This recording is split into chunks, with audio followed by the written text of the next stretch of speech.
during the last hearing, she did mention na siya po ay a love child, right? Okay? Pero alam mo ba na kasal yung father mo at saka mother mo? Naitanong ko rin po sa kanya, sabi po niya sa akin, hindi po sila kasal. Bakit nakalagay sa birth certificate na kasal? Married October 14, 1982.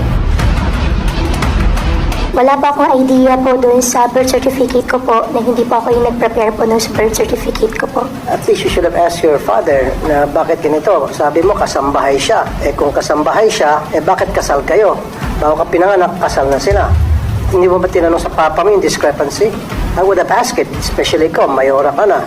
Your Honor, hindi po kasi namin pinag-uusapan po sa bahay. No, I don't think so. Halatang may mga butas ng my statement mo kasi you should have asked your father, Dad, kung ako'y love child, how come na kasal pala kayo ng nanay ko? Eh tapos panay sabi mo na nabuntis lang at pagkatapos ng mabuntis, umalis na yung nanay mo. Eh hindi, lumilitaw dito, nagpakasal pa ulit yung papa.